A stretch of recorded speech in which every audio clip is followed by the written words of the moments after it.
আসসালামু আলাইকুম। ভালোবাসি বাংলাদেশ থেকে মোহাম্মদ রহমান বলছি। বিএনপি বাংলাদেশের জুলাই সনদের বিরুদ্ধে লেগেছে,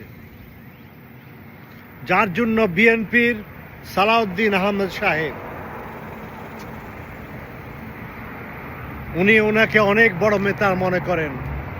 উনি বলছেন যে জুলাই সনদ এই ধরনের কথা কনস্টিটিউশনে নাই।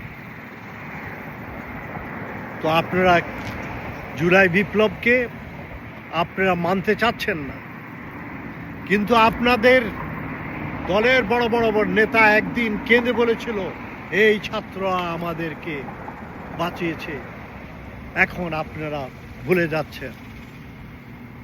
আপনারা সেইভাবেই আপনারা তো তারা যারা কর্নেল তাহেরকে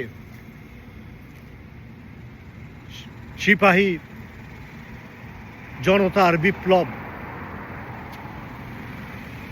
যখন হয়েছিল এরপর তাকে ফাঁসি দিয়েছেন, দিয়ে ক্ষমতা দখল করে বিএনপি বানিয়েছেন। আপনারা তো তারা।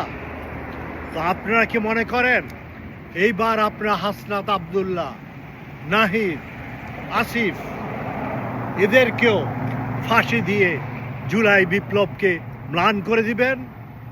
কিন্তু না, বাংলাদেশের সেই জনতা এই জনতা এক না।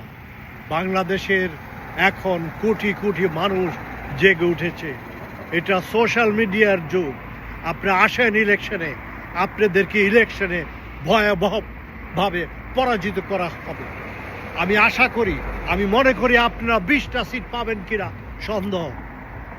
এবং সমস্ত দেশের জনগণ, আপনারা দেশের জনগণকে নার্ভ বুঝেন না। বুঝলে আপনারা এই ধরনের পাগলামি করতে পারতেন না। আপনাদের প্রতিটা নেতা,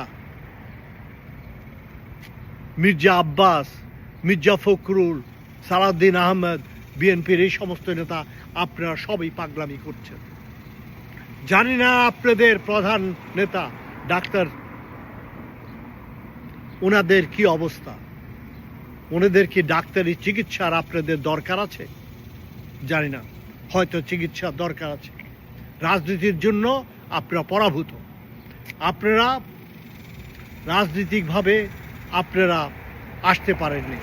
মানুষ, জনগণ আপনাদেরকে চেয়েছে, কিন্তু আপনারা তার জন্য উপযুক্ত না, ফিট না। You are not fit for ইট।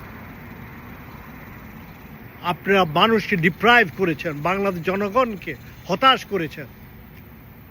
আমি মনে করি আপনাদের সমস্ত যারা আপনাদের বৃদ্ধ রাজনৈতিক দলের নেতা, আপনাদের সবাইকে অবসরে যাওয়া উচিত।